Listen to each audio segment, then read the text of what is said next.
Wyoming Territory, 1888. The train left Silver Creek at 4:17 in the afternoon. By 4:20, almost everyone who had stepped from it had disappeared. Families climbed into wagons. Traveling salesmen carried their cases toward the hotel. 2 soldiers walked toward the saloon. A rancher's wife hurried 3 excited children across the muddy street. Within minutes, the little station returned to the quiet that usually settled over Silver Creek between trains. But one passenger remained. She sat alone on a wooden bench beneath the station awning.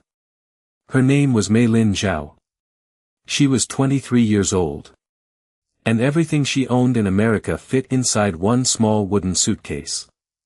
Mei had traveled farther than anyone in Silver Creek could have imagined. Across the Pacific. Through San Francisco. Then eastward by rail into a country whose language she barely understood. Before leaving California, she had been given an address. A man named Walter Hayes supposedly owned a laundry in Silver Creek. He needed workers. The wages were modest, but lodging was included. That promise had been enough. Mei had spent almost every dollar she possessed reaching Wyoming. Now she stood before the stationmaster with the crumpled address held carefully between her fingers. "I look for Mr. Walter Hayes." Her English was slow. Careful. Practiced. The stationmaster read the paper. His expression changed. "Hayes." Mei nodded eagerly. "Yes. Work. Mr. Hayes." The older man removed his spectacles. "I'm sorry, miss.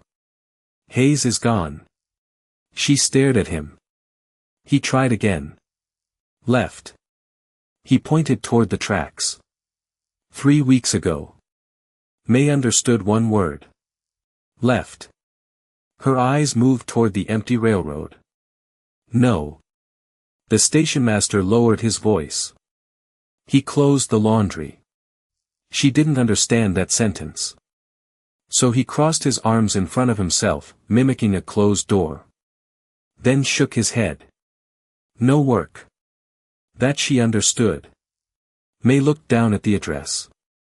For nearly 10 seconds, she didn't move. Then she carefully folded the paper and returned it to her pocket. "Tomorrow."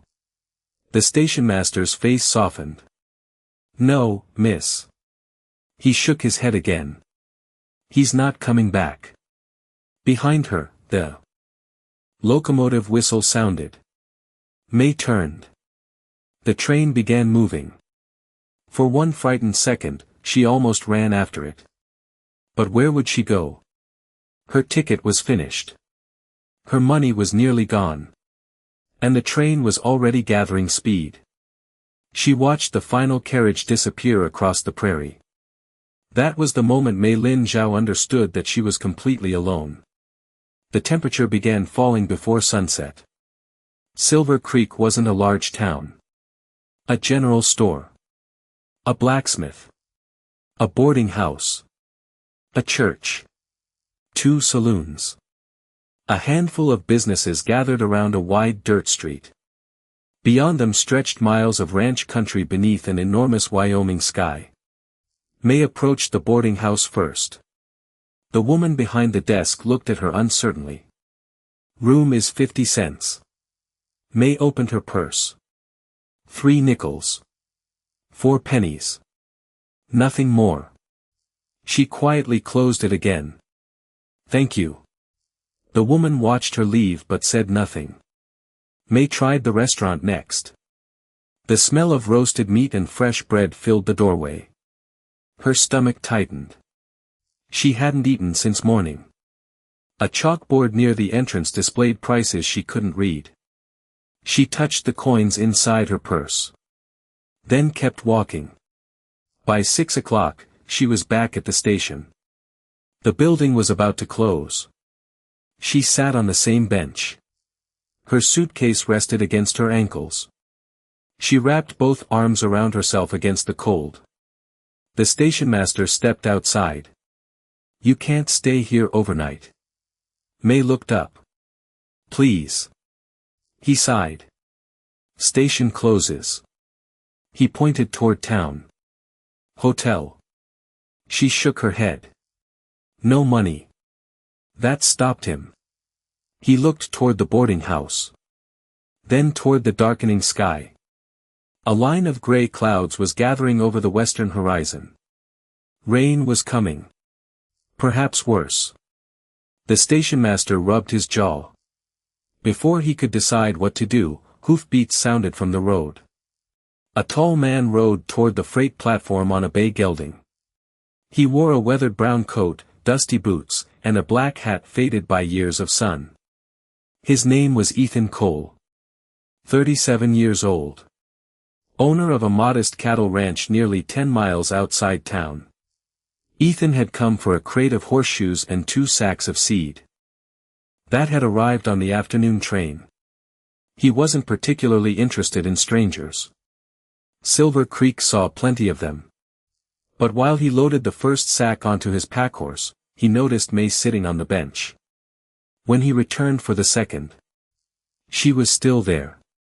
When he tied down the crate, she hadn't moved. Something about that bothered him.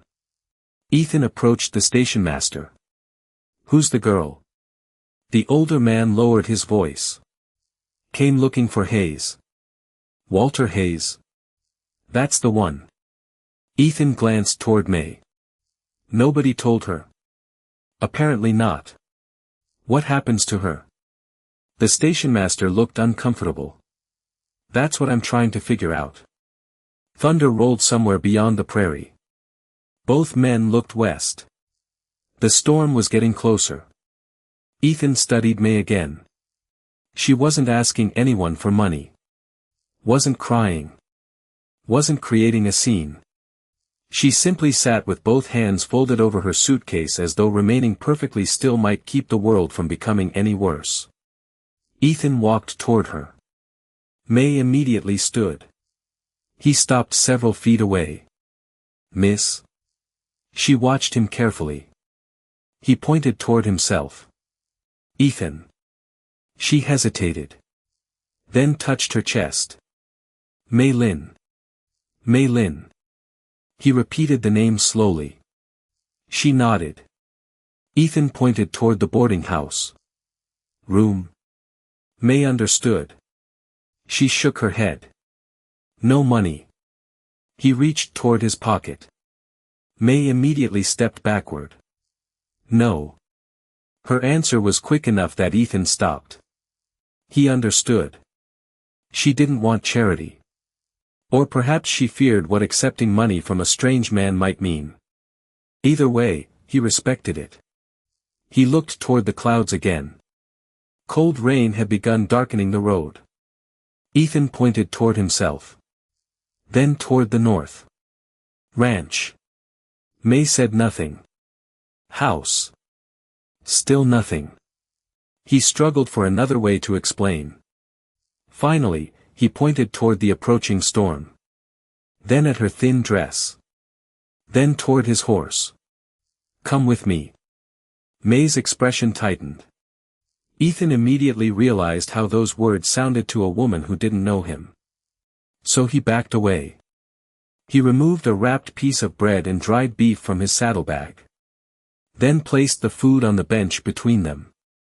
Next came a clean wool blanket. He set that down too. He didn't touch her suitcase. Didn't reach for her hand. Didn't ask again. Instead, Ethan walked back to his horse. Mei stared at the food. Then at him. The first drops of rain struck the station roof. The stationmaster locked the front door. Before leaving, he stopped beside Mei. He pointed toward Ethan. Good man. Then he walked away. Mei remained beneath the awning. Ethan mounted his horse. He could have left. Part of him thought perhaps he should. Then lightning flashed across the western sky. Mei looked at the empty street. At the closed station. At the bread. Finally. She picked up the blanket. Then her suitcase. Ethan saw her approach. He said nothing. He simply moved the packhorse closer and secured her suitcase behind the saddle. He helped her onto the gentler horse. Then they started north. The rain caught them halfway to the ranch. By the time they reached Ethan's house, darkness had swallowed the prairie. The ranch wasn't impressive. A weathered two-story farmhouse stood beside a barn and several fenced pastures. A windmill creaked behind the corrals. A few cattle huddled beneath a shelter. Light from a kerosene lamp glowed through one downstairs window. Ethan opened the front door. Mei stopped at the threshold. He noticed. Instead of urging her inside, he entered first. He lit another lamp. Then opened every interior door she could see. Kitchen. Sitting room. Hallway. Nothing hidden. Only then did Mei step inside. Ethan pointed upstairs. He led her to a small bedroom. A narrow bed stood against the wall. There was a dresser, a wash basin, and a faded quilt. He opened the window briefly to show it wasn't nailed shut. Then he pointed toward the bedroom door. A brass key rested in the lock. Ethan turned it. Locked. Unlocked. Then stepped into the hallway. Mei understood. The room could be secured from inside. She looked at him differently after that. Not with trust. Not yet. But with slightly less fear. Ethan pointed downstairs. Food. Dinner consisted of beef stew, potatoes, and bread. Mei sat at one end of the table. Ethan remained at the other. Neither knew how to speak to the other. Eventually, Ethan pointed toward the bread. Bread. Mei looked at it. Bread. He nodded. She pointed toward the potatoes. Potato. Ethan smiled. Potatoes. Mei tried again. Potatoes. Close enough. She didn't understand the words. But she recognized the smile. A tiny one appeared on her face. It disappeared almost immediately. Still. Ethan noticed. That night, Mei locked her bedroom door. Then pushed a wooden chair beneath the handle. She slept badly. Every creak of the house woke her. Every gust of wind sounded like footsteps. But morning came. And nobody had tried to enter. When Mei finally opened the door, the hallway was empty. Downstairs, she found breakfast waiting beneath a cloth. Eggs. Biscuits. Coffee. Ethan was already outside repairing fence. Beside the plate lay a short note. Mei couldn't read it. So she folded it carefully and placed it in her pocket. Later, she carried it outside. Ethan read his own words aloud. Eat what you want. Mei listened. He pointed toward the food. Eat. Then toward her. You. She nodded. Slowly, the sentence made sense. Mei refused to remain idle. On her second morning at the ranch, Ethan returned from the barn to discover his torn work shirt neatly repaired. The stitches were so small he could barely see them. On the third day, she cleaned the neglected kitchen shelves. On the fourth, she made noodles from flour and eggs. Ethan stared at the bowl she placed before him. What is it? Mei smiled. Noodle. He tasted one. Then another. Then emptied the bowl. Mei laughed. It was the first time Ethan heard the sound. He stopped eating. Not because anything was wrong. Because the farmhouse hadn't heard a woman's laughter in nearly 5 years. His wife, Anna, had died from pneumonia during a brutal winter. Afterward, Ethan had removed almost nothing from the house. Her rocking chair remained near the window. A blue ceramic cup still sat in the cupboard. The room Mei slept in had belonged to Ethan's younger sister before she married and moved east. Loneliness had settled over the place so gradually that Ethan stopped noticing it. Until Mei arrived. They learned to communicate through patience. Every Evening after supper, Ethan taught her 5 English words. Window. Table.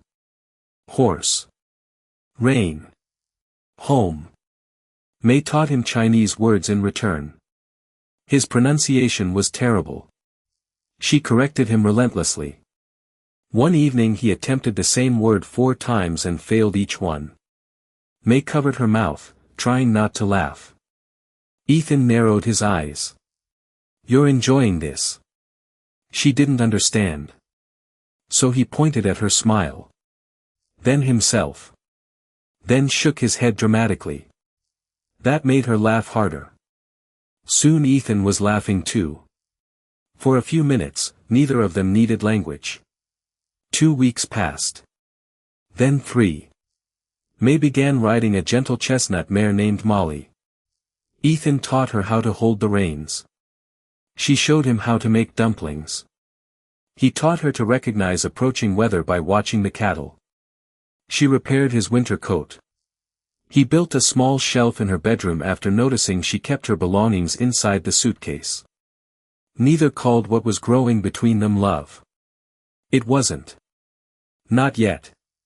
It was something more important at first. Safety. Then respect. Then friendship. Trust arrived quietly afterward. The trouble began on a Saturday morning.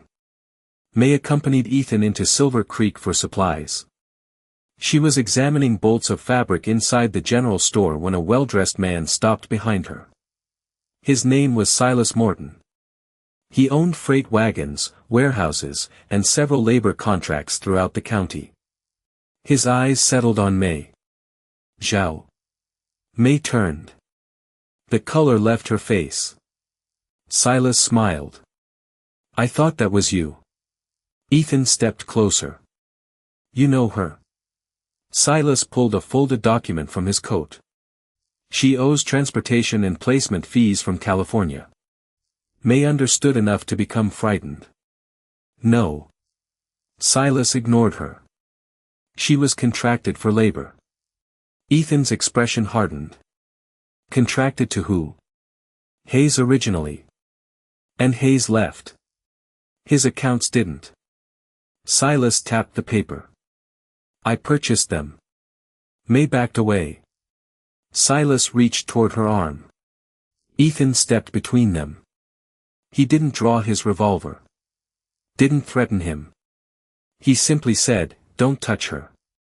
Silas smiled coldly. "You planning to pay her debt?" Ethan looked at the document. "No." Silas's smile widened. "Then move." Ethan didn't. "I'm planning to read it." An hour later, they were inside Sheriff Nathan Cooper's office. Ethan had also brought Samuel Reed, a local attorney who handled land deeds and commercial disputes. Samuel examined the contract carefully. Then asked Mei a question through a Chinese shopkeeper from a nearby town who happened to be in Silver Creek that day. Had she signed the agreement? Mei shook her head.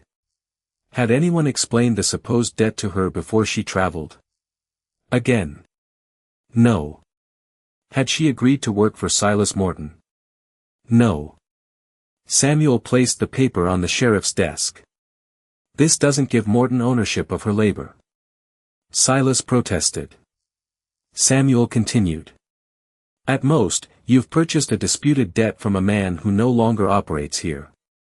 He tapped the bottom of the page. "And there isn't even a valid signature from Miss Zhao." Silas's face darkened. "She owes money. Then you can bring a lawful civil claim and prove it." Samuel leaned back. "But you cannot seize her." The sheriff looked directly at Mei. He spoke slowly. "You're free to leave." Mei didn't understand. The shopkeeper translated. For several seconds.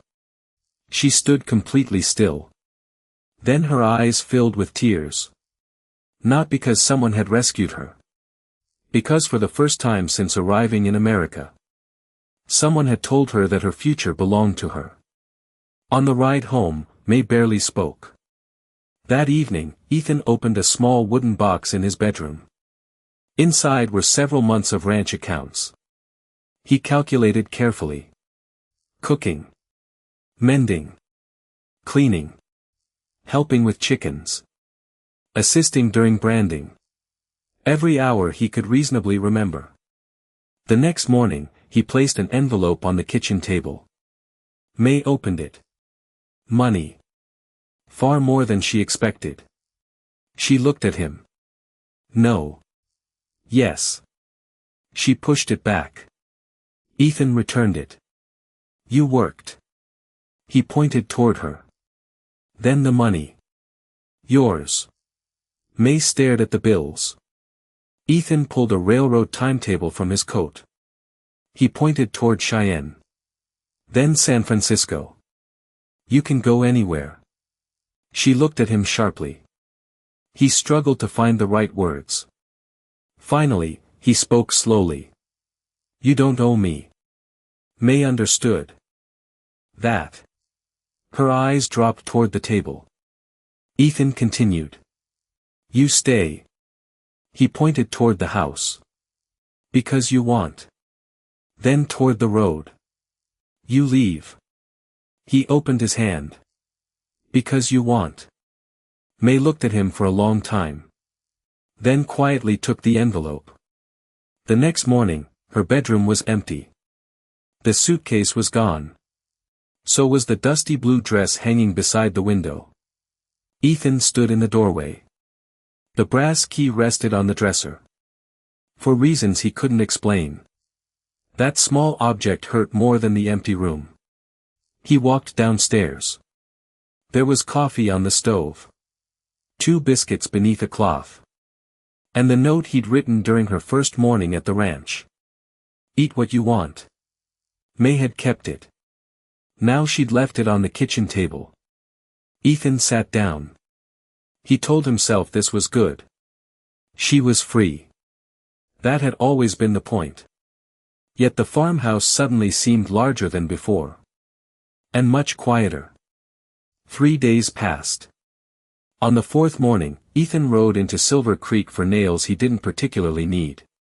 He told himself it had nothing to do with Mei. Then he saw her. Across from the general store was a narrow storefront that had been empty for months. The windows had been cleaned. A table stood inside. Several dresses hung near the wall. Mei sat beside the window repairing a man's coat. Ethan stopped in the middle of the street. She looked up. Their eyes met. A smile slowly spread across her face. Ethan crossed the road. A handwritten sign rested beside the door. He couldn't understand the Chinese characters. Beneath them were 3 English words. Mending and sewing. Ethan entered. You stayed. Mei stood. Her English was better now. Still careful. Still accented. But stronger. I stayed in Silver Creek. Ethan nodded. Looks that way. She reached beneath the counter. Then placed the brass bedroom key in his hand. Ethan looked at it. Mei searched for the words.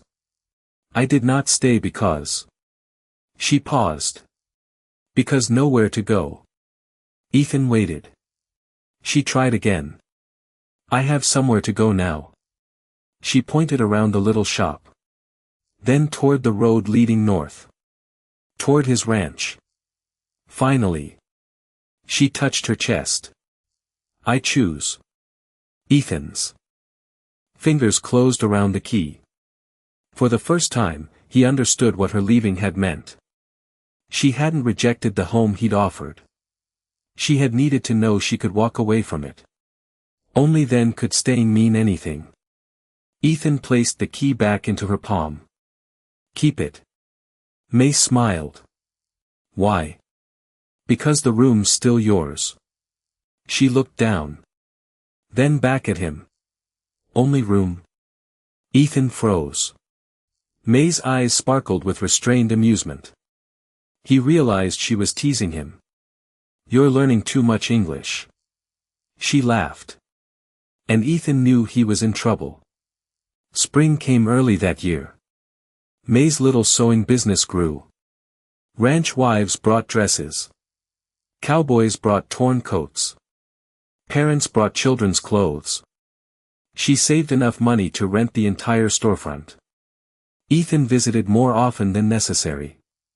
Sometimes with legitimate repairs.